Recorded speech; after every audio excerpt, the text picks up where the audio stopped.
engines were busy clearing their railroad of leaves and broken branches. Peter, Sam, and Rusty often worked together. One day, Rusty helped Peter Sam to a water tower.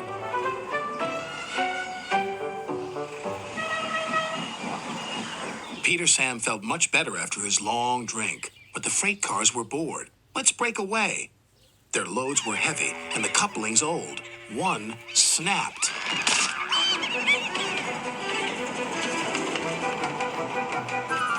Faster, faster, shouted the freight cars. A sign read slow, steep bends and ravine ahead, but the silly cars never saw it.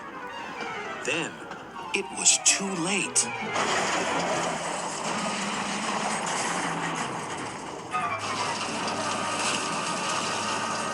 Peter Sam arrived at the scene of the disaster. His driver sighed. This was our fault. We didn't secure them properly. We'll have to get help to pull them out. Sir Topham Hatt will be very annoyed. And he was. You will work in the yards until I can trust you again. Duncan was delighted with Peter Sam's dilemma. Fancy not securing your freight cars on a hill. They'll come back to spook you and your special funnel. Woo! And who's to say you're not afraid of ghosts? Snapped Rusty. Ghosts? Things that go bump in the night? Rubbish! Well, I'll tell you a story that will make your funnel quiver, Rusty said. A long time ago, a little engine was returning home. It was a misty, moonlit night. Suddenly, the engine lost control and plunged over the side into the swamps below.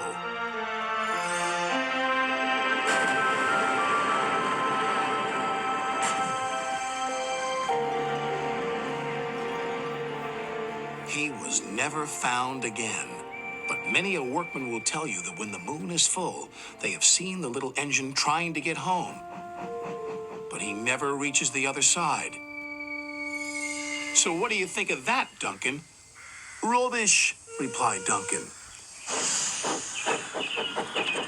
Never mind him, Peter Sam. He'd be frightened if he really saw a ghost. This gave Peter Sam's driver an idea. Let's play a trick on Duncan. The next day, he spoke to Duncan's driver and fireman, who agreed. We'll do it tonight. Duncan had to take coal cars to the slate mines and then bring cars back. Duncan's driver decided as part of the plan to cross the old iron bridge. Haunted bridge. Rubbish, snorted Duncan. It's as tame as a pet rabbit's. But all the same, he kept thinking about Rusty's story. When dusk fell, he was keen to leave. If we don't go now, Scarloey will take my favorite place in the sheds. We have to collect our cars first, his driver replied. He could see their plan was working because Duncan was nervous. When night fell, they set off. The mists were rising around the old iron bridge. Duncan whistled, and the sound echoed everywhere.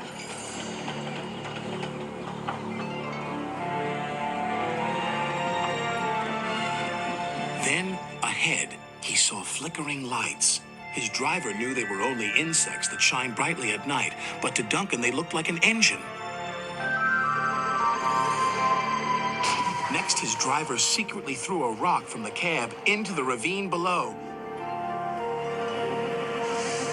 It's the ghost! Take me back!